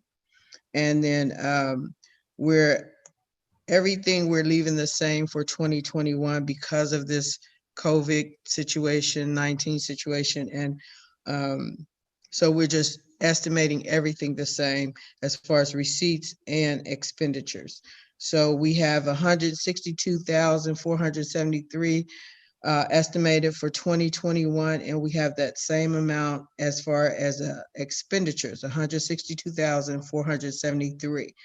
We just have in contract services, we have 30,000. Capital outlay is 90,000, and some of our debt services items, we have 42,473. The same thing that we estimated for 2021. So is no big change there. And then we had talked about in other meetings, just doing some individual projects for this year and also for next year. Contractors as far as a smaller stretch, maybe from, like we did Douglas a couple years ago, where we did it from Shepherd Lane to Matthews Drive. We're talking about doing some projects like that. Okay. Okay, any questions? Okay, now move on. Thank you, Ms. Pope. You're welcome. Okay, so B under new business, COVID-19 small business assistance. So Ms. Pope, this is, I kind of talked to you about it a little bit this morning, but I just kind of wanted council to be aware too, that we're starting to have businesses reach out because some of them know that we've received some assistance for businesses, and they just want to know if they might be able to benefit.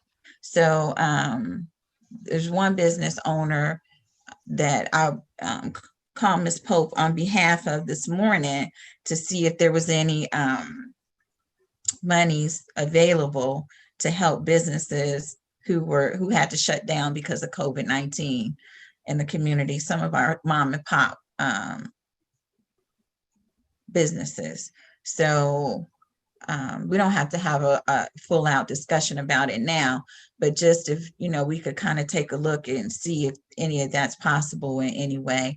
But what I did tell this particular business owner, and as I was talking to her, kind of,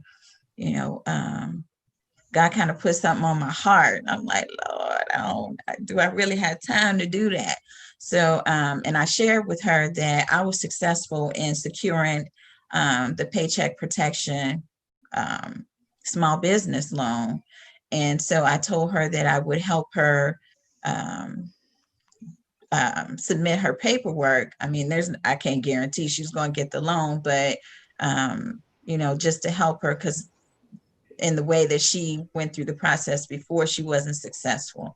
So I am willing to, in conjunction with whatever we might be able to do as council, to help small businesses in the community resubmit, because they have opened up the opportunity again for businesses to get the money.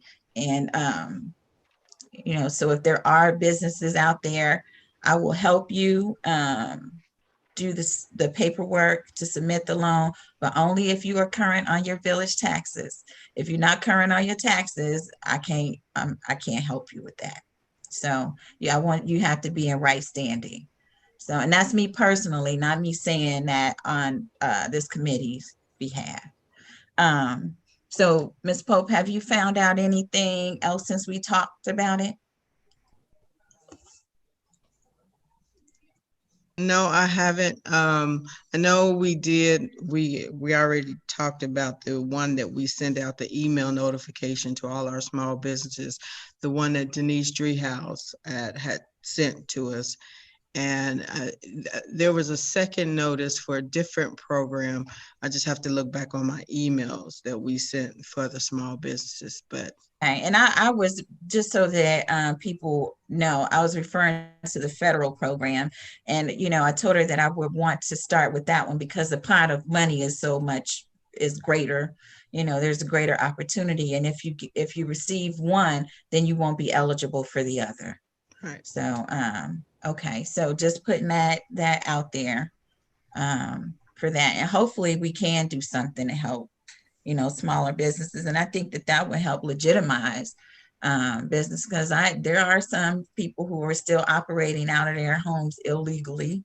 And if they can get some help, then maybe that'll help them get to the next step. Okay. Any comments or questions about that? Okay. And C, under new business, virtual Respect My Block. So I'm sorry, Kathy. Yes. So you were on goals for 2020? No. Go back to that? Not right now. Let me finish this and then we can go back. Okay.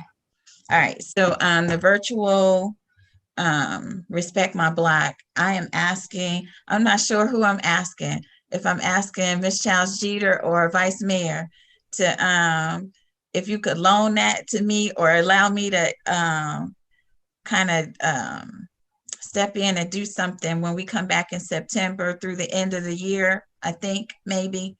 Because what I wanted to do is the trainings that I've completed. I think I have one more to do right now. And there are a couple other ones that I'd like to, that I'll probably take as well. But to do, I guess virtually, since this is the new normal maybe, or maybe we might be able to do something with social distancing, maybe for like the more senior members who used to come out and participate if they're not afraid to do that. But still do something virtual with these courses that I've taken. The reason I did these trainings was to kind of help change the mindset of people in the community, and for people who are of the mindset, for them to come out and participate as well. So some of the trainings that I went through and got certification for are, one is called Bridges Out of Poverty, Strategies for Professionals and Communities, a framework for understanding poverty, emotional poverty in all demographics, and the R rules. And R rules is it's for students. So it's working with students in your community and helping them to build a better community. And then the other one is Boys in Crisis. And that's dealing with all the stuff that we're dealing with, with our young Black men and this whole Black on Black crime thing, and just trying to reach out to them at a younger age, and to their parents or their guardians to kind of help change the mindset. So I just kind of wanted to do, spend some time at that last quarter in the year trying to work on that. I mean, I don't want to go into detail about all of, what each one of those does. And I'll submit a report at the next council meeting to give you a little bit more detail about each one in my ED report. Any questions? And I don't have it all planned out yet, curricula or anything. I don't know yet. I'm still working on it. Yes, ma'am. Ms. Childs.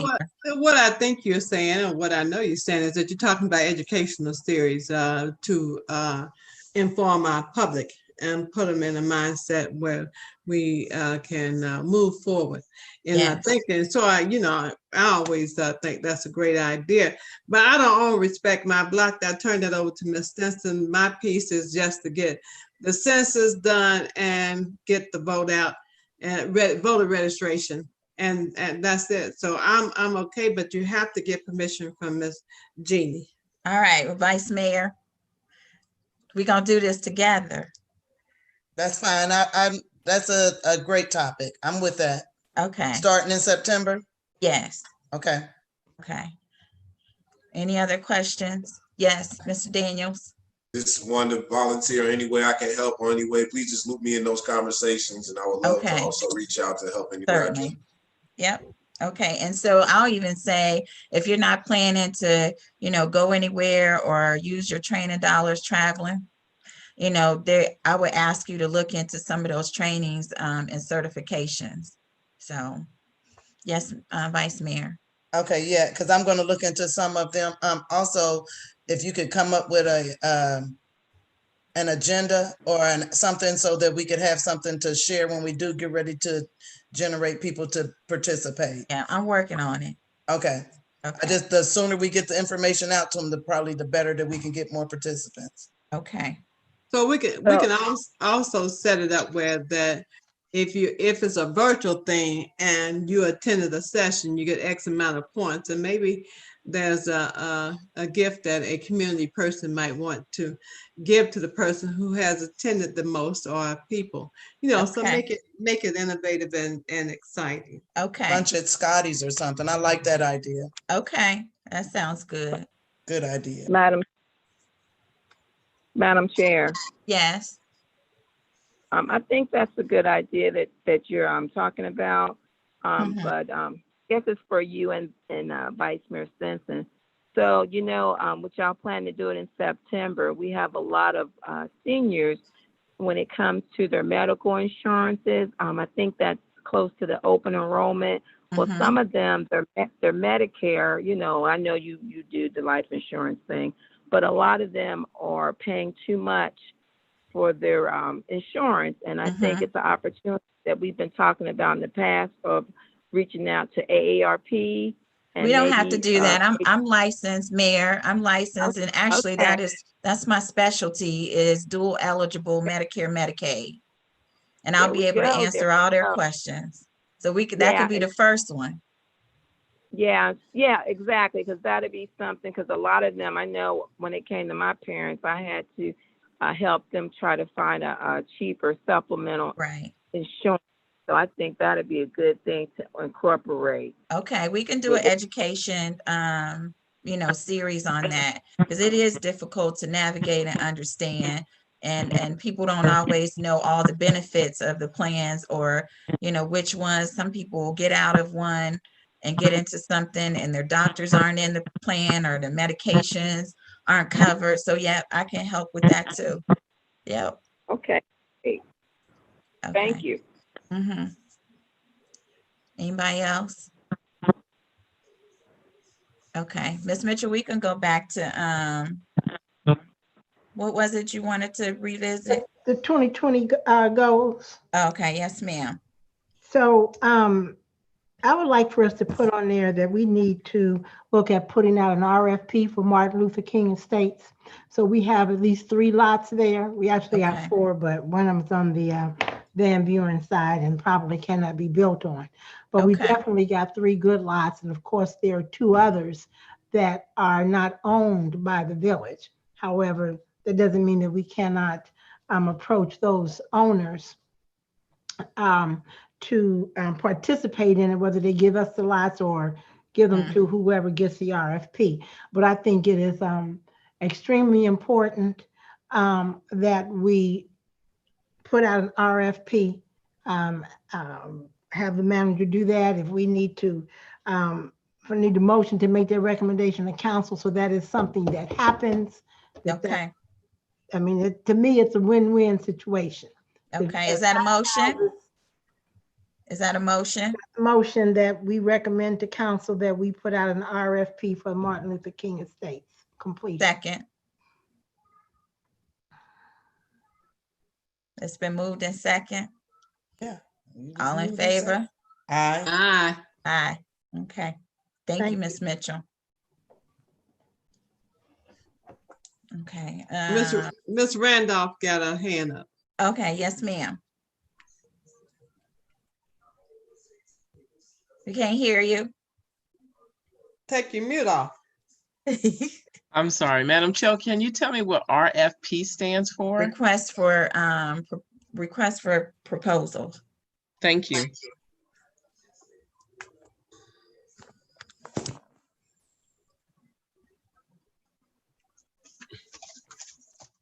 Open to the public.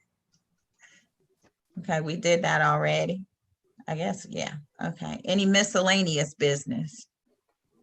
Yes, ma'am. Yeah. Okay, go ahead, Ms. Mitchell.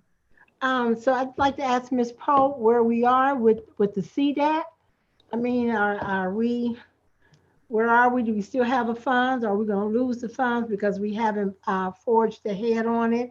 And what are we doing with the mini planning grant? What's the update on that? Okay, the memorial field, we haven't done anything with that because that is, well, of course, the fields have been closed for COVID-19. So we haven't started the research as far as what we're gonna put up there or finalize what we're putting up there. We know what we submitted with the application, but we didn't get all of the funding. So then we have to go up there to decide exactly what we're gonna put up there. So no, we haven't started that. And the money we have until September of 2021.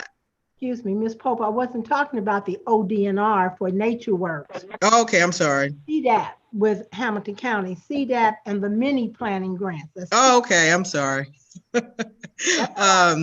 See that we just, that was just awarded and we haven't done anything with that yet. Okay, so what do we plan to do? I mean, so when you say just awarded, that's for the mini grant, but the CDAP was awarded last year when we had the ULI and all of that. Okay, are you talking about the building? The high school? What we're gonna do with the money? Okay. Are we gonna lose the money? Do we need to get permission to revamp or what? That's like $200,000 and we haven't done anything. And then we've got the new mini planning grant, correct? Okay, so that, yes, that project is currently on hold because that is a project that Mr. Dukes was working with, and he wanted to do something else with that project. The CDAP money? Yes, the CDAP money. So, okay, but how long can we put it on hold? Okay, so I'll have to call Mr. Dukes and see what's going on with that because I know there was some discrepancy on what we were going to do with the money, if we could afford to do what the original plan stated, the asbestos results. So I know it was a whole conversation that he had with Hamilton County and Joy Pearson. Okay. And the mini planning grant we just got? And that, we just received it, so there's nothing going on with that right now. But what is it, what are we supposed to do? The mini planning grant, it was to, what was the guy's name? What they were gonna, it was a planning grant for, it's in my head, but it won't come out. It was a study, I'll have to get back with you on it. Send it out to us in the email. Yeah.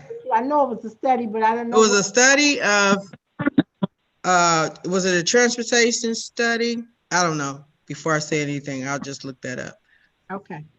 But I know we just received it, and so nothing's going on with it right now. Okay. Thank Ms. you. Childs Jeter. Well, I was just gonna say, just send us an update on what's going on with any of those grants. Was satisfied me. Okay. Okay, Mr. Daniels. I thought I saw Mr. Franklin pop in. They left. Okay. Okay, Madam is he Chair. good? try to see if I can get him back in, but I'm not sure. Yes, ma'am. Okay, if not, can you just bring him up to speed on what we talked about? Okay. Yes, ma'am. Yes, Can Mayor. can I ask a quick question? Go ahead. Okay, you want me to confirm the CDAP progress and also the mini grant, right? And okay. Check to see if we are in danger of having the money withdrawn. The CDAP, because it's been a year. I just said all grants. So wait a minute. I want to get my question now, please, Madam Chair. Is it okay? Yeah, go ahead. Okay, so that's what I was going to ask about the CDEP, the deadline on that. What can she get that to us along with the mini planning grant? What deadline or plans that we're going to go forward to? And as far as Memorial Field, she mentioned that being on hold.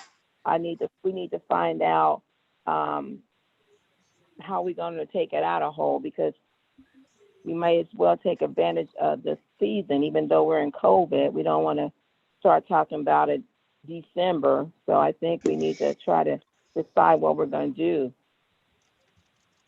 If there's some quotes we need to get, we need to come together possibly when we get in our finance meeting and talk about how we're going to spend this money and on what. Well, I think that we need to kind of look at where the direction that Mr. Dukes is going in, and kind of move, that way. Okay. Look at that too, before we just completely switch gears. Right. Yeah, it's okay. But we need to, I don't want us to wait to, I don't think any of us want December. And we won't wait. Yeah. So. Okay. Ms. Childs Jeter. There's a lot of thunder and stuff. You sure is. Through my window, and I hear it too. I'm going to exit in a minute. So okay, I know we were at that. We there. Okay, so any more miscellaneous business? I did. Yes, ma'am. I just need a little reminder, because y'all know I forget everything. What about the new houses that are being built on Jackson Adams? Is that the people that came and got the land and said they're gonna build stuff and sell it back? I'm confused. I don't know which group this is. I think it started out with the Port Authority, and then did they give Habitat the right to build the house? I ain't talking about Habitat. I'm talking about the mother houses. I'm sorry, Hun. Is that Mr. Hun? I think Mr. Hun is building for them. Building some of them. I know he has built for HURC, HURC. Yeah. But I think that's something that we need to have Ms. Pope follow up on. I don't know. Yeah, because have they gotten a permit? Has he to start building? Does he have the permits? What? He's building one on Chamberlain. But did he come get permits? Yes, because I checked that list that we got some time ago, and he's on there, but that's his house. Isn't that his property? I don't know if that's through the Port Authority. You know what? I think it is. That is his. That's their property. Is it not, Ms. Pope? Oh, I don't know. Yeah, I think that's his. And then he contracted with the port to build, I don't know if all of them, but some of them. Well, I know on Facebook, he stated that he was building 7 properties in Lincoln Heights. And then when I talked to Mr. Dukes, he said that's in connection with Deborah Rowe. Rob. Right. That's with the Port Authority. Port Authority. Yes. Okay. But I think they need to come down and say something or something. Because she has not reported back. And that was one of the things that I asked Mr. Duke before he left, to give us an update on where they are. Well, not only where they are, I want to know what they build, and can we get a final, draft? I agree. To know what it is. Some plans. Yeah. Exactly. And even if we can find out about the financing, is there something for a first-time homeowner? Are they doing that kind of thing? Right. Okay. So we could, make a request for her to come back, the both of them to come, the builder and Ms. Rob to come back and talk to us about what's going on. Okay. All right. Any announcements? I have an announcement. Yes, ma'am. Okay, again, I'm back to voting and census. So wherever you are and whatever you're doing, put some of those forms in your car. And as you are doing whatever project or event, please hand them out. Thank you. Ms. Charles Jeter, I think Yeah. we kind of glossed over the idea you had about sticking them in the bags or the boxes. I think that's a really good idea. So is that something, Mr. Daniels, that I've asked this at each meeting, so it's time to act on it. Well, if you give me the information, if you get the You put them in my to me. You put them in my mailbox, I will make sure they will get disseminated. Anything in my mailbox, I'll make sure to get disseminated. Because I know we can't just always see each other and, meet that way. But if you can somehow get them, put them in my mailbox or get them in my mailbox, Miss Linda, whatever you want me to pass out. If you have a desired location or if you just want them throughout the neighborhood, I'll make sure they get disseminated. Okay, Mr. Daniels or any council member or any person that works for the village, if you are in Norwood at the Board of Elections, stop in and grab a stack of those voter registration forms. If you find someone that don't want to take it over there, they can sign it, give it to you, and you can bring it to me. I will drop it off in the mailbox. Some people are a little leery about who they give their information to, but we must understand this is a different year. So we need to register everyone in Lincoln Heights. There are approximately 3,200 people here and voting should be somewhere at least 2,000. And I think the last time that we had voting, there were maybe less than 400 people. That's a disgrace. Okay, so want to make sure that we all get the information and we all register and also check. If you find a person that does not know if he or she is still on the list, the voting list, go to the Board of Election and find their name to make sure that they are still registered. If not, hand them a new form and tell them to fill it out. Thank you. Go ahead, Mr. Daniels. This is serious. I'm sorry, just a quick question on that, Miss Linda, because I need to make sure I'm clear. Is it still too late to also file for absentee forms as well? No. Okay.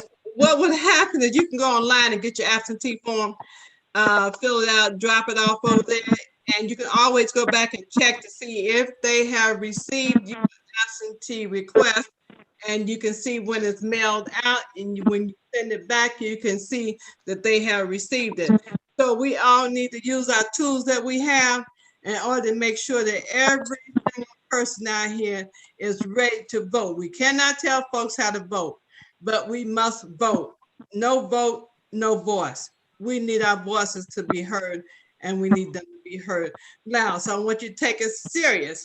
In addition to census information, Ms. Pope, if you can print out some materials for the census piece, and we can put that into their boxes, that there are bags that they're going to be receiving this Saturday. Is that correct, Ms. Laverne? Right, somebody get them to me. Okay, so all they need to do is be put into the bags. So since we're doing distancing, then they will have the information in there. And you can even put a couple of those registration forms in there.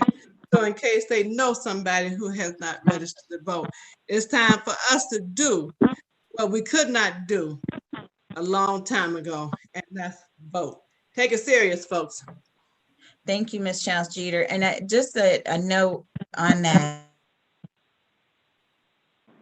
a footnote, and this really takes me back to my childhood, and it's antiquated, but it worked. Do you all remember when they used to ride around? I could still see the old beat up van that had the loudspeaker on it that would, announce, talk about voting. They would talk about stuff that was going on in the community. It would go up and down every street. I think that is effective. I think it's still effective. People may not want to, hear the noise or whatever, but it's effective. Let's do that. Let's do it. Okay. Madam Chair. Yes, ma'am. maybe we can look at doing a caravan through the village. We did it for the seniors. We need to do one because I know I talked with Cedric Denson, and I told him that we were looking to try to do that this summer for the census. For the census, we need to do it for the census and for voting.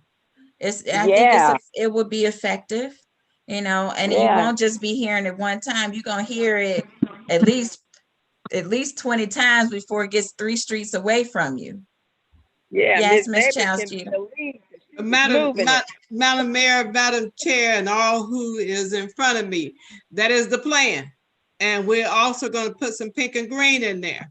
We're going to put some, we're going to contact the fraternities. We're going to put the movement in there. We're going to put LHOI in there. We're going to put people in there, and we're going to have one fantastic parade. But we got to plan it first, and that's with Ms. Donna Pope. So whatever ideas you have about the census and get the vote out, send me ideas. Send me ideas. I appreciate it. Thank you, Mr. Daniels. Quick question on administrative point on riding a vehicle, you know, given our administrative state, is who can use that truck? Like, are we allowed to just... So if I buy the bullhorn, I technically can ride up and down the neighborhood in the village truck and just say, register to vote. I can't say who to vote, but I can just say get registered to vote, correct? Yes, you can. Can council do that? I thought it had to be Ms. Poker. I'm not sure. Ms. Poker, Mr. No, I thought that we said that the truck was for use of council as well. No, I don't think that. I think you need to check the insurance on that and see what that policy says. I think I saw that the other day, and it does not say for village use. It says village manager. Okay. Well, Ms. Pope, you have to drive while we sit in the back and yell. But we have. But look, I'm gonna throw Jamal out there. He can drive too. Yeah. I'm gonna throw him out there. If it's planned well, we have people in the community that can help us with doing that. So I'm excited. You got Miss Nettie Winburn that will Matthews that will spread the news all everywhere. Also will be put on the radio. This is what we're getting ready to do, and have some balloons. Let's just do this thing. I'm excited. Okay. Hold on. Vice Mayor had her hand up first. No? Okay, Ms. Pope. My last thought was piggybacking off of Ms. Charles Jeter. We can get Kevy Kev, and he got the whole system in his car.